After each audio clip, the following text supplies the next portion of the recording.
This is E.T., and this is Jack Armstrong. Born 1804, he died 1854, age 50. Acknowledged leader of the Clary's Grove Boys. They were situated just outside New Salem, Illinois in the 1830s. The boys were described this way by Thomas Reap: standing upon their own feet, foursquare with the world, as ready for a fight as a frolic, quick to discern streaks of yellow in men, and as quick to discover and respect manhood and courage. The boys had a mean streak, too, and once they stuck an old man, described as drunk and helpless, into a hogshead, a barrel, and then they nailed on the lid, kicked it down a steep hill to the Sangamon River below. He would have drowned had not the barrel hit a tree stump and burst open. Jack Armstrong was known to Abraham Lincoln as, and these are Lincoln's words, big and strong as a Russian bear.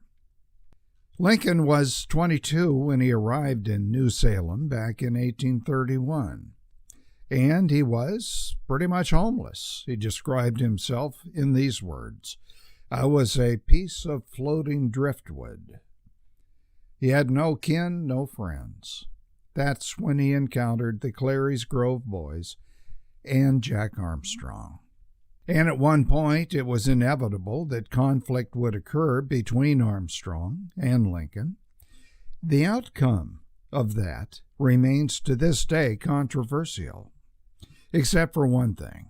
After the fight, the two became lifelong friends, and an alliance formed that garnered Lincoln a political following that led to a larger one, and eventually the presidency of the United States.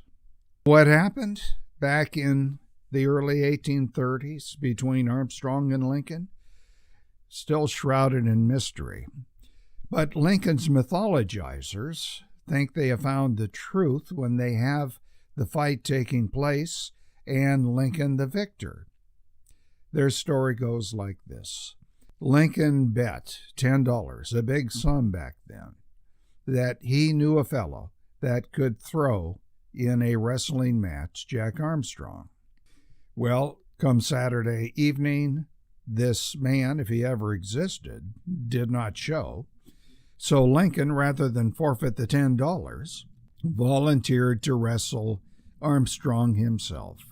Now, according to Lincoln's myth makers, Lincoln threw a leg over Jack Armstrong's shoulder. Lincoln was 6 feet 3 inches. Armstrong, although heavier, was 6 feet.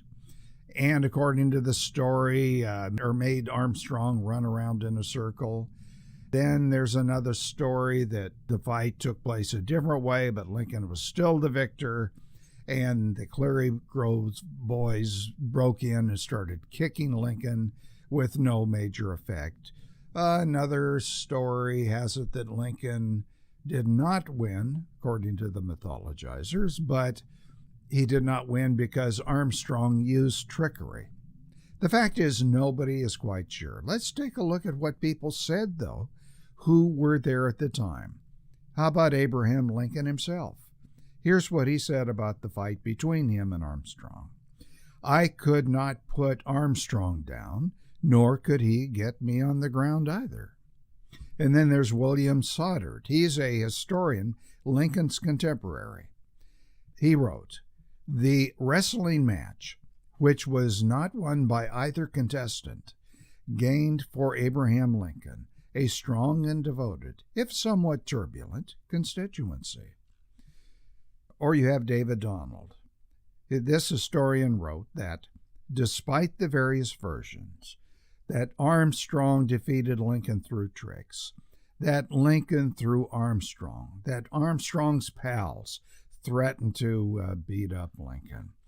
The fact is, the only provable one, that Lincoln proved his strength and courage, and he won admiration of the Clary's Grove Boys, all of whom became Lincoln's enthusiastic admirers. Other points of interest. Some historians believe that Lincoln had Marfan syndrome. That's characterized by very long limbs, perhaps more flexibility, and that could be an advantage when fighting, but this is speculation.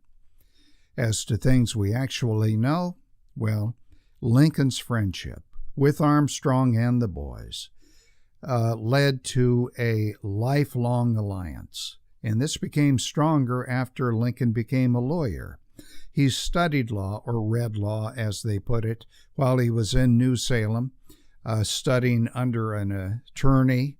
Then he went into politics, got elected to the state legislature, eventually the U.S. House of Representatives, and you know the rest of that story. Later on, at a time when Jack Armstrong was about to die, and his son Duff had been arrested and put on trial for murder, Lincoln was brought in to defend young Duff, and in what was a very unique defense, was able to get Duff acquitted. Here is what the assistant prosecutor of that case wrote about Lincoln's defense of Jack Armstrong's son. And I'm quoting, "Lincoln told the jury of his once being a poor, friendless boy, and that Jack Armstrong, Duff Armstrong's father, took him into the house, fed and clothed him, gave him a home, and the particulars were so told and so pathetic that the jury forgot the guilt of the boy in their admiration of the boy's father.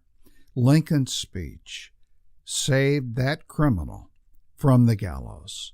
So wrote the assistant prosecutor of the case. Well, what do you think? Did you like this video?